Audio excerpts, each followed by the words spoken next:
All right, so now that you are familiar with your Google Drive and you know that you have the ability to share, let's talk about that a little bit more.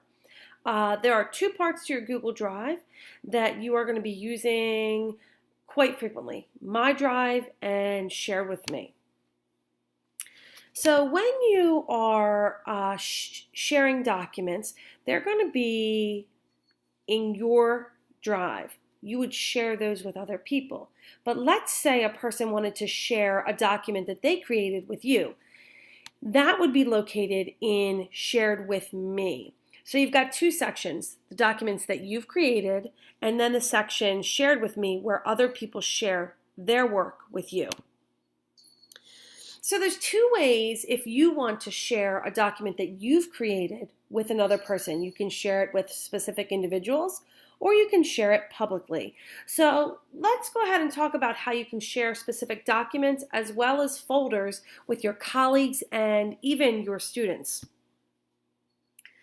So if you want to share a document with specific people, this slide right here goes through the steps that you'll need to do. And if you're working and you want to pause the video here, you can so that you can use this as a guide. I'm not going to go through and read the whole thing to you, but this is a great place to pause if you want to use this as a resource. And then there's also the option to share publicly. And this slide right here walks you through those settings. Now, when I first started with Google Drive, I was a little concerned about sharing things publicly, but I've really fallen in love with this option to share with anyone with a link. That means I can take the public link that I create and I can use it on my blog, my website, on my wiki, and I can set it so people can just view the document and they can't edit that. And it's really made what I've done with the flipped classroom run very smoothly. So let's take a moment and let's go back to my Google Drive. And I was working in my drive and then I created a folder for science and I created a folder for electricity. Now, let's say that I wanted to share this particular document with somebody that I work with. So I'm going to go ahead and click this box right here, and then you'll notice the person with the plus sign comes up there. So I'm going to go ahead and I'm going to share this. One thing you might want to consider doing is sharing it with, if you have your own personal Gmail account, that might be helpful as well.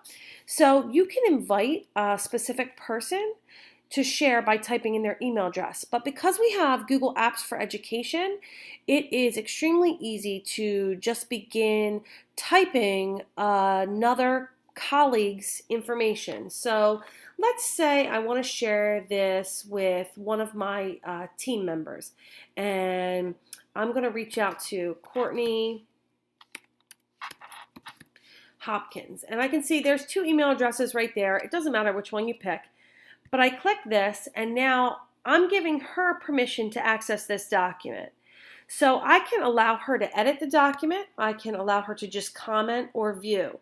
If you're sharing privately with another person and you want them to work collaboratively on the document, it makes sense to leave it as though they can edit. And then once you do that, you go ahead and hit send. And then you'll notice that that person's name comes up as a person who has access to this document. So now let's go back and let's look at the option of sharing publicly. So I'm going to use the same document. I'm going to click this. I'm going to click share. And instead of sharing with a specific person, I'm going to share this with anybody who has a link.